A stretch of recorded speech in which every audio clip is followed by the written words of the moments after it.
Yeah. I find it also interesting in the Japanese culture that it's like that the people literally work themselves to death. I knew people worked a lot over there. I just didn't know that happened. Yeah, they actually have, it's a diagnosis now. It's something that you can put on the birth certificate. Wow. They have a term for these guys. They're called salarymen. And they just work all day long. Their families don't see them. And they're dying of heart attacks. And meanwhile, out in the countryside, you've got these rural people in the same country who are living to be really old and quite happy. So it's not genetics so much as it is lifestyle choices. So, I mean, what was the main takeaway that you got from that, maybe relative to Mill's, what you perceive to be Mill's definition of happiness? Simplicity is best. Yeah. Don't try to work yourself to the bone doing stuff that's unnecessary. Yeah, I'd say that, and I don't know, the kind of the thing I took away from the movie was that pie chart they put in the beginning. I think it says like one part is genetic, a small part is like what we do for a living, and then the other part is based on the choices we make, I think, is that right? And the choices that we make lifestyle. really, stood out to me. I like the 3 categories. So you have the 2 categories with the 3 different kind of like maxims, like there's the people who go over like fame, wealth, and like appearance, I guess. And then there was the people who go over like just I remember that part. your sense of community, your own like happiness and health, I guess. Yeah, So yeah. holistic. So, in our culture, we tend to be pushed towards those things, the fame and just outward appearances and that kind of thing. But the science doesn't support that those things actually make people happy. It's incredibly, I was just surprised how accurate it all was. Well, wow, this does make sense. So, doing things for other people, something that takes you outside of yourself so you're not thinking about yourself, showing gratitude, which is, you hear that all the time now, but it's apparently something people have a hard time doing, though. Takes effort. Just spending time with the people that you love. Getting exercise was another thing that they, actually being physically active can make people happier. The dude in Louisiana was interesting. He said just being in nature made him happy, and then his family, and that was pretty much it. Yeah. Well, we were in nature for millions of years. Well, and I guess living in Louisiana, you are pretty much living in nature. That's true. There. Might as well like it and get used to it. I thought it was interesting the part where they had the, I don't remember which religion it said that he was, but he was some kind of priest or monk, and they had him go and do the CAT scan, I think it was, and they were watching his brain as he was like meditating. I thought that was really cool. It's like, that's a rather large chunk of brain that he's making using it for that himself. Well, and matched up with Mill, I mean, if you had to say, based on all of that you've read so far, what does Mill think will make people happy? Is there a connection there, or is Mill different from the message of happy? I don't think he's different. Yeah. To an extent, because look at the life he lived. He was a kind of lowly secretary, but he was writing, which he loved. He was seeing the world. Yeah. He was in a relationship that was, by all means, unconventional for the time. So I don't know if he would have envisioned it the same way as happy, but he probably went for it. I mean, however, does he really know what happiness is necessarily if you look at his life, though? I guess that's just because of how he was raised. But I guess that you could argue that since he didn't really have happiness growing up, I guess you could argue that he wouldn't know what it would take to be happy. Yeah. So. Seems like he sensed that it wasn't that, and that he tried to move away from it because he knew what didn't make him happy. But I think Mill takes like or the message of happiness definitely does not go as far as Mill would advocate for, because Yeah. Mill's saying you need to go completely back to just rural living, very, very basic, and for some people that may not make them happy, just because it's either not the way they're used to living, and it would be really, really difficult for them to live that way, Mhm. and it would actually put them in a worse situation. But Yeah. Yeah, they say in that movie somewhere, just what everybody knows, which is you do have to achieve the basic needs of life before you can enjoy anything else. So if going back to a more rustic state put you in, insecurity or peril, then you wouldn't be achieving that result. You have to have enough food, you have to have shelter, and feel some basic security to really be happy. Although there were people in that movie that didn't quite have that were still, their idea of what they needed was way different than ours. But you mentioned Mill's life. I'm thinking of what he wrote in the book, and I was thinking a lot of what he had to say still revolved around efficiency and making sure that we got the most talents and capabilities, and happiness for women would be being involved in work like men. Although, the other side where maybe the happiness philosophy comes out a little bit more is when he says men would enjoy their marriages more if they were with women who could understand them and talk to them and have more of a friendship with them. But, I wonder if this isn't a little bit of a mistake from that vantage point to say that women will be happier if they can work. Now, you might say society will be better off if they work, if they have all the opportunities of men to work. But is work what will necessarily make you happy? Well, The movie said no. the movie said no. For both men and women. It doesn't matter. For human beings, that's not what makes you happy. So I wonder if, I remember I was a little kid during the 70s, and my mom was a working woman, or trying to be in the 70s, when that was a big deal.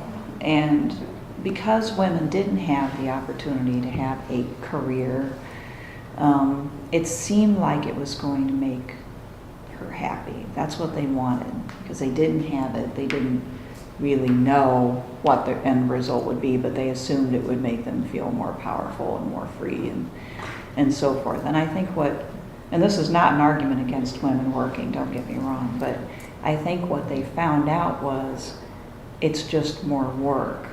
In other words, yes, it does give you more power in a marriage so that you're not, dependent upon your husband, and that's probably a good thing for bad marriages in particular. But a lot of the work that people do is not intrinsically enjoyable. And then a lot of women at that time, and I don't know how much that's still the case now, but a lot of women at that time would come home and still have to do everything else. So, my dad didn't go, oh yeah, you're working now, I'll pick up the slack and do, 50%. Just nobody even talked about that. It was just assumed that mom would still come home and cook dinner and make sure everything was clean. So she was working all the time, and I think over time realized work in and of itself doesn't make you happy. It's maybe the type of work you're doing, or more, in her case, she derived some enjoyment from the relationships that she made on the job, friendships that she made, people that she knew, and coming in to see those people. But anyway, yeah, I wonder, Mill's writing about a situation where half of the human race doesn't really have doesn't have the right to engage in work or study in the same way as the other half. And so from that vantage point, it looks like, well, of course, they'd be happier if they did. It could work, Yeah. But Yeah. kind of think of it like when the people in Louisiana, as a utilitarian, they're probably going to say, well, they're not contributing to society at all. They have their family set, but what are they? He's on a boat all day. not contributing too much to the rest of society. And that's another assumption he made, that is really, you know, the good that should come from this is society as a whole will benefit from more people being in the workplace.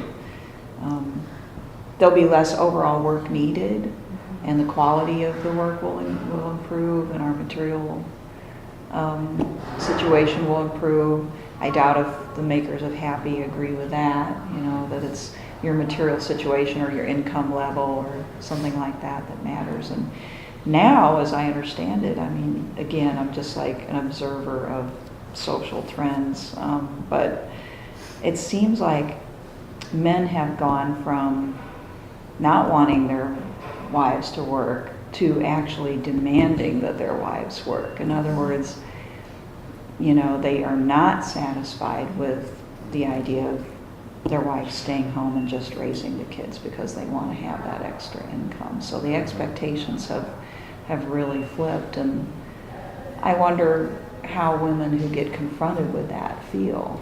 I mean, I never experienced that.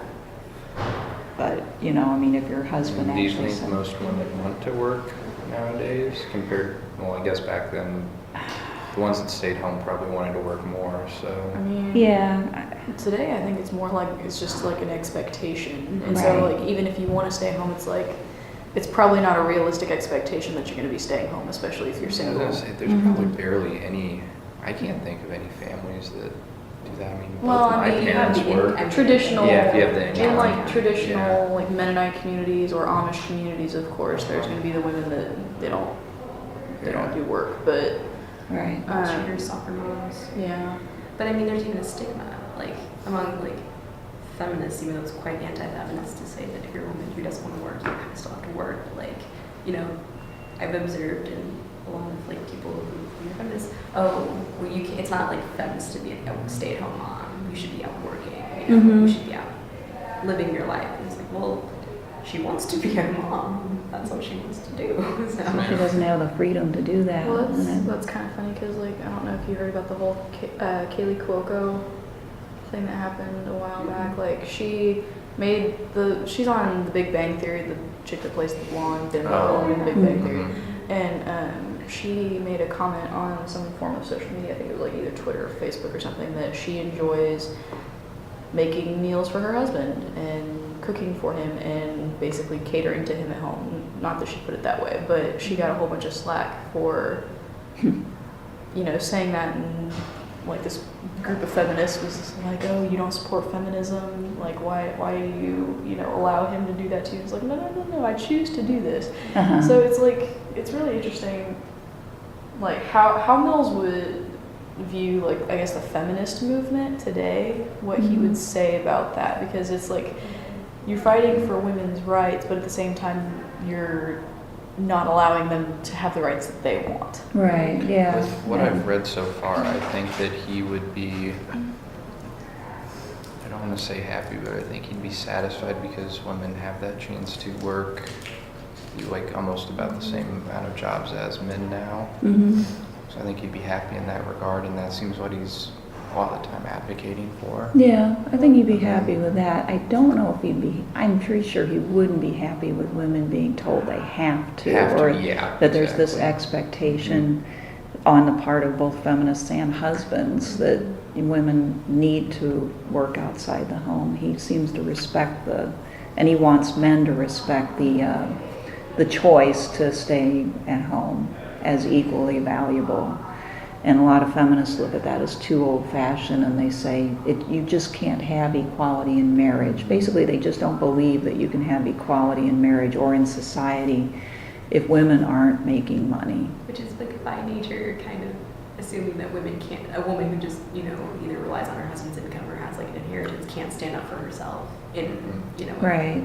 their interpersonal interactions. Yeah, and we are living in a different world where it's very likely that she's going to be educated, you know, at least to the extent that she needs to assert herself. And there's legal protections and guarantees for all people that didn't exist back then too. So, yeah, I think, women still, it's odd, but we still don't get to do exactly what we want to do without a whole lot of pressure and criticism. So I think that's a great example. If she basically said, I'm not judging you for working, I just want to do this. This is what I personally want to do. And she has to deal with a barrage of pressure.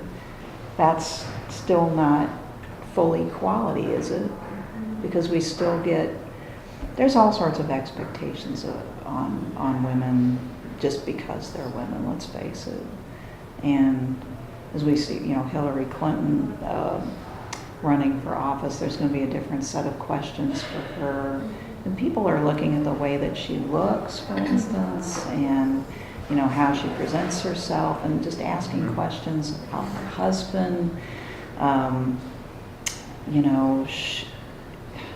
Is he going to be, running the country again and this kind of thing? And it's just not, we're not quite there yet in people's minds. I kind of wonder what Mills would think about the contemporary thought that there's almost an equal amount of pressure on men to do, man things. Men do man things, women do things. Yeah. I wonder how he would think about that contemporary idea. He actually says, remember, I think it's in chapter 2, he talks about the accentuated feminine and masculine, and how the society tends to encourage these unnatural, accentuated roles.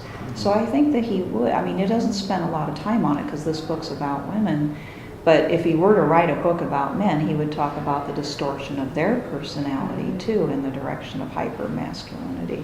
He says, he's not denying that there's such a thing as masculine and feminine, definitely, but he is saying that that men and women are closer in nature than the culture wants to make them out to be, and they're encouraged to become, the macho man and the very feminine woman, and those things are cultural products, not really, the way people really are. Do you mean like male nurse? And they're like... Yeah, like male nurse, male stay-at-home dads. Yeah. Okay. Yeah. Like... Mm-hmm.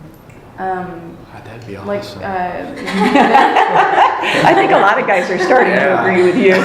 but like, especially, men in the gay community, how they get a whole bunch of crap from other guys, like saying, "Oh, you're like a chick.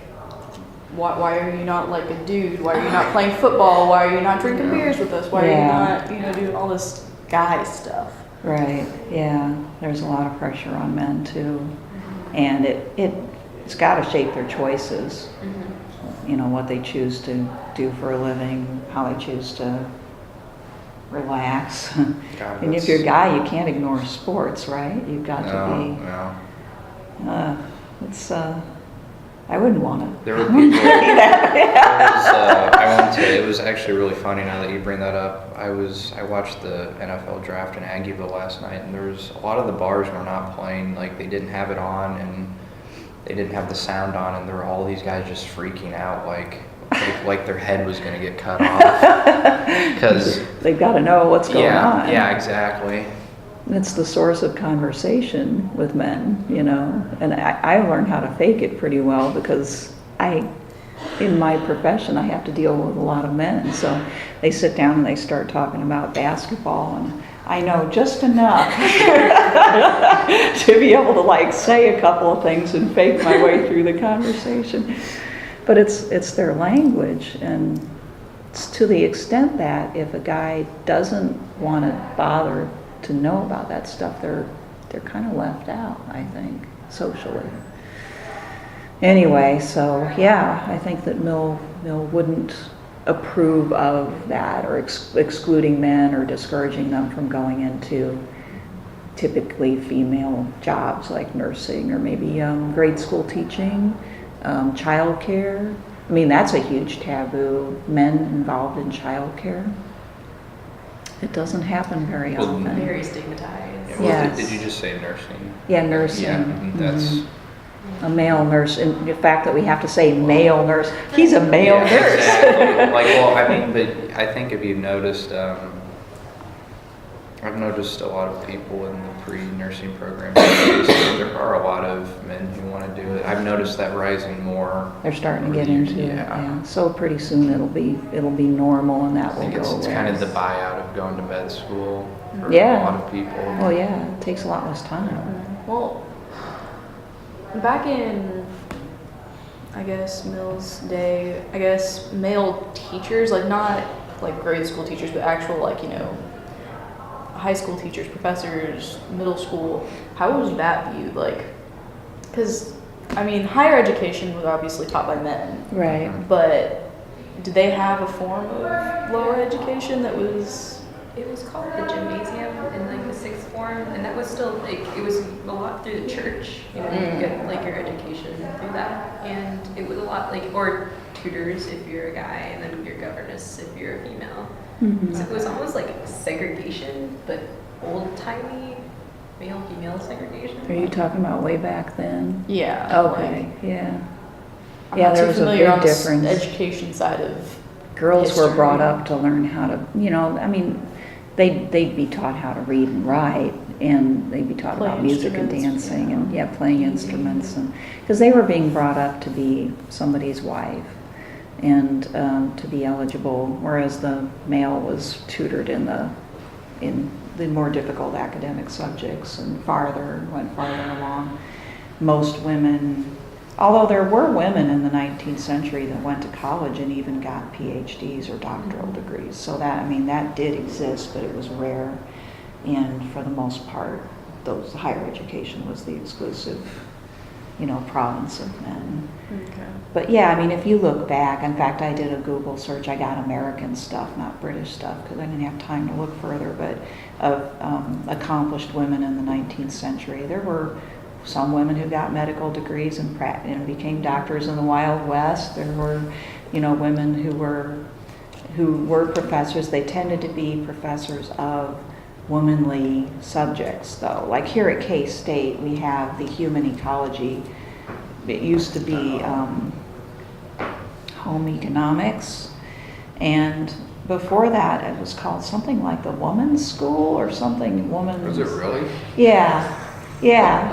Way back. Wow. Well, I mean, And- colleges, when they were Yeah. officially founded, a lot of them were called men's colleges. Yeah, that's true. This was within K-State, but it was specifically. I just can't believe they call a woman like a college, a women's college. That's It had women's in it somewhere, and the idea was this is where women would go to learn how to do things like make clothing and you know, household maintenance and things like that at a higher level. And there were women professors who taught those subjects, and then it became home economics, and it expanded to, you know, household management and some, you know, probably financial management too, just managing the household, and then now it's human ecology and expanded to, you know, psychology and Textiles and design is in environment. there, right? Yeah, Sport textiles and medicine. design. Yeah. My son is actually talk about breaking something. He's expressed some interest in textiles and design. oh, that's cool. Yeah, and I told him, I said, well, you're going to face a few issues here if you do this. I mean, you know, because I mean, even today, I'm like, oh my gosh. First of all, it's pretty heavily female dominated. Secondly, he's not gay. And, you know, I said, you're probably people are going to assume you are. Okay, you ready for this? Because that's people's stereotype. And he says, Mom, he says, you know, and he listed off several designers who are straight. Okay. All right, you just keep listing those, okay? I'd be more scared for how the females are going to react to him, because once they find out that he's not gay, they're going to turn pretty mean towards him, competitive. Yes, that's true. Or it's going to be like the one female amongst the engineers, you know.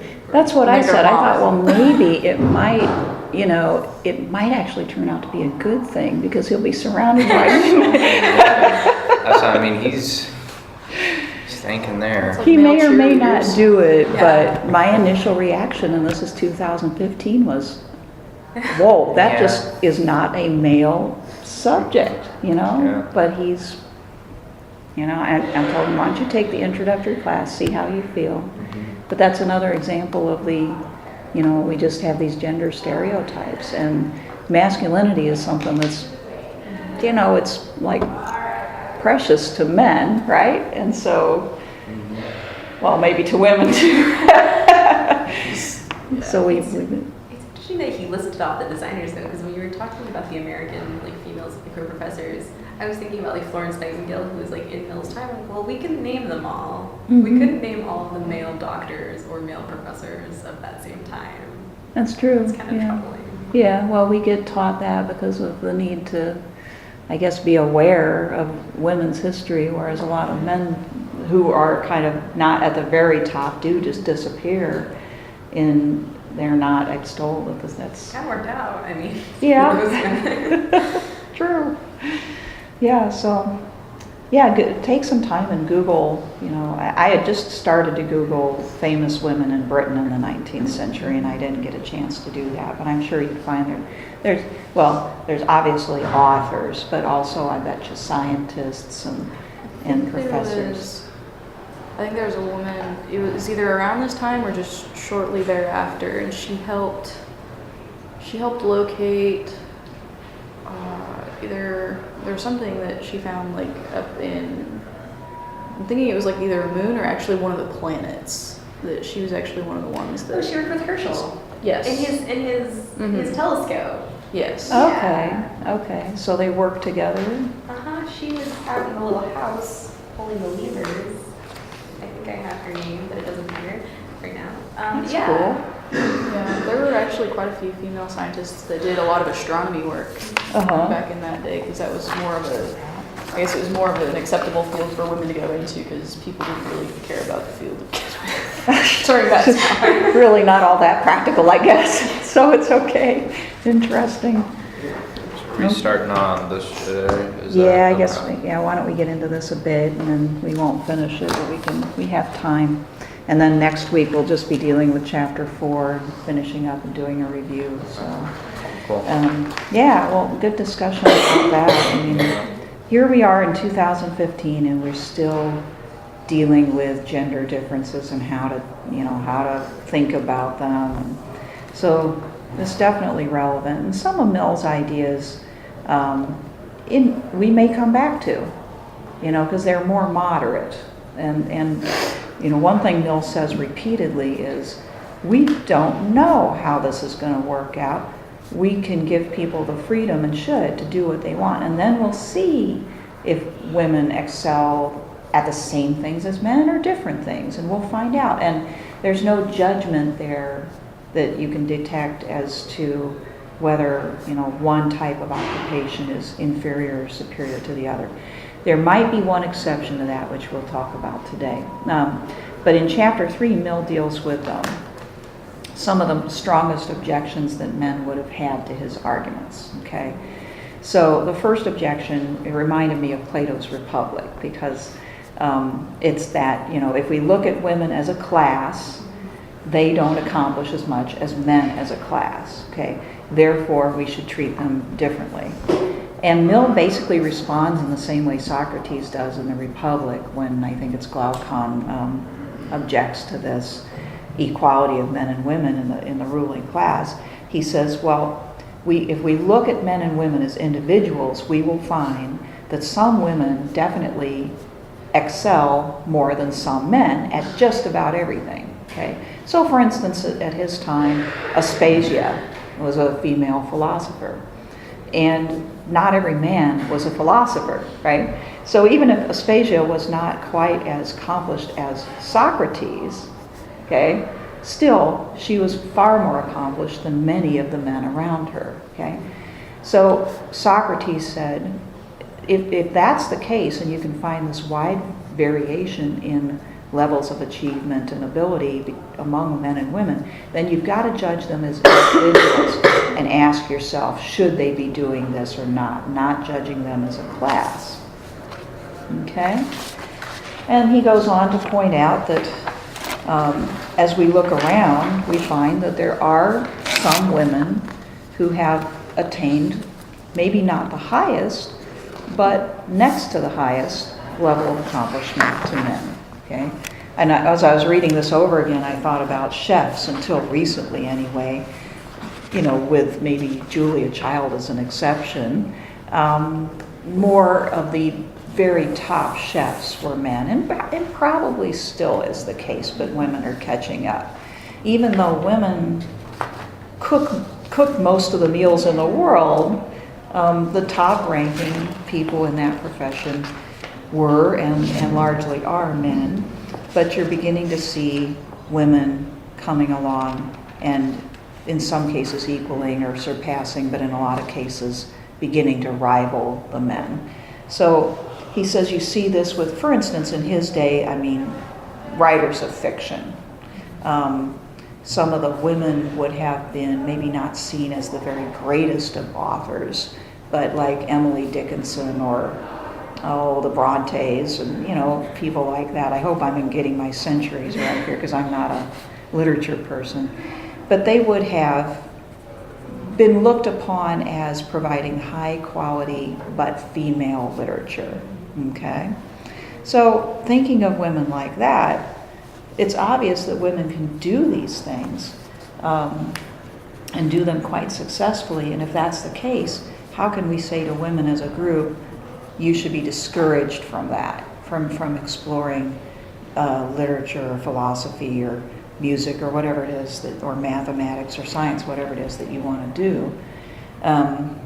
So his reasoning is here on page 678 on the left-hand column, about halfway down, when he says, now the most determined depreciator of women will not venture to deny that when we add the experience of recent times to that of ages past, women, and not a few merely, but many women, have proved themselves capable of everything, perhaps without a single exception, which is done by men, and of doing it successfully and creditably. An example during the Middle Ages would have been all the female doctors of the church who wrote, their own works of theology and philosophy. The utmost that can be said is that there are many things which none of them have succeeded in doing as well as have been done by some men, many in which they have not reached the very highest rank. But there are extremely few dependent only on mental faculties in which they have not attained the rank next to the highest. Is not this enough, and much more than enough, to make it a tyranny to them and a detriment to society that they should not be allowed to compete with men for the exercise of these functions? Okay, so is that a fairly good argument? Do you see any problem with that particular argument?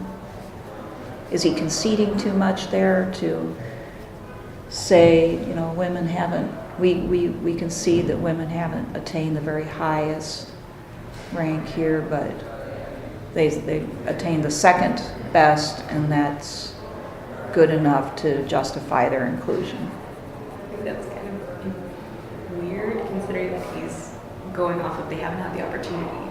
So to be the best, they're already biased. The judgment is already biased for them not to be the best because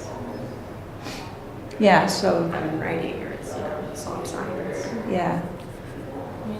Today, for a woman to be seen as being better than men, not only does she have to match the level of achievement that he has reached, but she has to go far beyond what any other person has done to be seen as being better. So back then, I don't know, it probably would have been much the same that if a woman was going to be seen as better, because there was a stigma that women are inferior to men. They have to prove themselves to be much, much more talented, much more intelligent than the men before the men would acknowledge it. So I think even if they were at the same level, they wouldn't accept it. Yeah, so second best on the part of a few flukes of nature is what men with that prejudice would say, well, there's a few freaks of nature out there that might come close to. I'm sorry to be so blunt. I met a man like that in grad school, by the way. And that's what he said to me. I was a fluke of nature. But most women could, so Wow, that's brave. that was rare at that point. Yeah, he was a real bold guy. And he thought he was being complimentary. I'm like, okay, dude, get away. Where was he from? He was from Illinois, That's not where I went to grad Wow. school. Very, very unusual, very outspoken guy. And that's how he explained me and a few other women. But generally speaking, we weren't I thought he was supposed from the hills in Kentucky or something. No. Like, Now he's in Poland because he couldn't get a job in the United States, but that's another story. But I think a lot of guys would have seen it that way back in the 19th century. Yes, there's a few women who, for whatever reason, break the mold, but that doesn't mean that the majority of them have the same potential. And therefore, why should we pour lots of society's money and energy into giving them opportunities? Because that's what it would be. They would say, well, if we're going to do that, then we would have to create schools that gave them a more complete education, and like Mill wants public education for everybody. Well, I feel like on the other side of that, I mean, women who make it to boardrooms or women who like aggressively go out, like, make it to the very top, they're also stigmatized as not pleasant women to be around. I'm better than you, and I have to like be a really bad, like a nasty person in order to be where I am. Mm-hmm. Yeah, that's another double standard. Women are considered unpleasant, men are considered aggressive. Or women are supposed to be aggressive and pleasant at the same time. It's kind of hard to do. So, yeah, he could, and elsewhere he hints that, since we don't know what women are capable of if they're given equal resources, they could perhaps even surpass men, but it's not, he doesn't make much of that, and he doesn't say that here. He could have said the reason for the secondary status is because women haven't had the same benefits and opportunities along the way. So the fact that they've done this is actually more extraordinary because basically they haven't gotten much help. I want just to clarify, he's saying that because they have this secondary position that they should be able to compete with men for their Right. jobs, correct? Okay. Right. Because they have at least achieved, Okay. the silver medal, so to speak, that is good enough To go for the gold. Yeah, to go for the gold, to allow them to compete. Yeah, that's it. At least he's not staying Gil Silver. Right. No, he's not. He's saying, this is good enough. And if he's saying to men, yes, you say that as a group they don't accomplish as much as men, but look at what they have managed to accomplish. If they've accomplished this much, if they have made it this far, And they can accomplish the and give them the Okay. chance, basically, give them the chance. What does society have to lose? He repeats society benefits from anything that they can add to it. He then talks about the obvious exception. Again, men would have maybe considered these to be flukes or whatever, but of the women who have ruled throughout the ages. The princesses and queens of European history, some of whom were very effective, every bit as effective as effective male monarchs. And I suppose, the answer to that would be, well, they're very rare. These are women who are born with superior genes. Maybe they're born into these great families. They're trained from a very early age, and they're not like most women. Okay. On the other hand, what Mill says is, yes, they were trained from a very early age. And if all women were given that kind of tutoring and education, I wonder, what they would be able to accomplish. It's just that most women never become acquainted with the larger world. They don't learn about politics, they don't learn about history, economics, they don't learn about warfare, and all those issues that a future queen would have to be acquainted with. But if they did, they might be able to exhibit similar leadership qualities. The fact that men allowed women, it is kind of weird when you think about it, that men allowed women to rule whole countries because of the hereditary succession, and that they did so about as well as men on average, because there were many terrible male monarchs.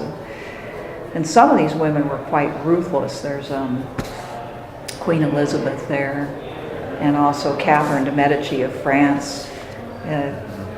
Those women were not real nice. Well, Victoria wasn't terribly nice either. Anyway, so. What's the reasoning for that, like allowing women to rule countries but not to do everyday? To be able to keep the monarchy in the line of succession. I mean, I wonder really, if like that's- another thought behind that, like that people were okay with that was because it's like they've got advisors and they've got men that Yeah. are there helping them do that, and their thought process would be like, oh, the men are actually doing all this and they're just a figurehead, but we have a figurehead on the throne, so we're good. Could be, and they really thought that the sovereignty and the sovereign authority resided in the monarch, so they really needed that. The idea of an elected monarchy just didn't enter into the minds of people. So I think that there's this strong desire to keep the monarchy stable, even if it meant passing through a female. They definitely tried to avoid it at all costs. That's why having a son, multiple sons, was so important. And if there was any way to avoid a female, and then if a female happened, I think partly people were able to believe in the authority of the monarchy nonetheless. But yes, I think, having the idea being there will be males both in the family as well as males as advisors around this person to carry on even in the weakness of this. Wasn't it Queen Victoria that didn't get married ever? Okay, Elizabeth, I couldn't remember which one she did. Queen? Yeah, she That was decided Elizabeth. never to get married because then automatically, as soon as she did, she'd have no power. She wanted to have that power. So she was a fairly formidable monarch. Okay. So another argument that Mill uses, and we'll probably have to come back to this next time because it's a little bit dicey, is that women's nature, and here's one of the few places where he does kind of characterize the feminine nature with some certainty, is really good at intuitive judgments, okay? That women have this intuition and can make quick judgments of character and situations, and that they have practical intelligence, meaning that they can pick up on what's needed right away. They can pick up on what's about to happen, and they can act accordingly and handle the sort of day in and day out issues of life more than men, who are more, he says, abstract thinkers. They think more in generalities, they're more theoretical, whereas women are more intuitive and practical. And why? Well, because women deal with children and with family so much, and they've been more or less trained their minds to pick up on the emotions and the needs of their children and their husbands and their families, and to deal with their practical daily needs, and this makes them intuitive, and he says there's a need for this, that if we have nobody but people of generalities and theories, we don't have any ability to actually adjust theory to practice and to deal with real life. If we have nobody but people who, are intuitive and practical, then we don't make any great leaps forward. Okay? So he's saying in general, men are more theoretical and women are more practical. Men are more rational, women are more intuitive. Okay? But both are valued. He doesn't value, though you would think he would, he doesn't value the theoretical or general over the intuitive and practical. But does he? So he doesn't place a value on either? He places them as equally valuable, whereas most men would have definitely said the theoretical, you're right, they would have agreed with him on this, but they would have said, and the theoretical and the general is way more important because that's what leads society. That's what, is the leadership quality, the person who designs things, right, and orders things, and that's a masculine trait. First of all, and maybe we'll just have to leave it at that for today, is this true that in general men are more theoretical in general in their thinking and women are more intuitive and practical? I would use Will's argument against him and say that in the one hand, by nature of their parental, child comes out of the mother, that is where, certain instincts say she will protect it and so figure out what to do. Mm-hmm. Men haven't been raised to be household owners, the stay-at-home dad. And if they had been given the opportunity, would they be intuitive just like women? Right. So it's using his own conditioned bias. Mm-hmm. Yeah, you're right. If he applied his argument there, he would have to say this is a product of their, just how they've been developed over the centuries because of the roles that have been put on them. But here he almost makes it sound like this is he's conceding. It's part of his strategy to concede quite a bit to the prejudices of his time and to basically say, women are like this and men are like this, but let's see the value of this, and he's not saying that women can't be theoretical. We've just seen him say they can. It's just that on average, he's conceding that they're more likely to be intuitive and practical. He says men don't notice, because of their theoretical nature, they don't notice particulars as well. Okay, and that is a pretty frequent stereotype of men, that they're kind of off thinking about other things and not really into what's going on around them as much. But again, how much that is true and how much is actually a product of society's expectations is another question. So why don't we come back to that on Monday, and we'll explore that a little bit more. Feminists don't like it when he backs up too much like that. Oh, and I wanted to give you these. These are the PowerPoints from that lecture that I recorded, which is now published, okay? So you have that. Oh, For Monday? no, that's from before, from the lecture that I recorded.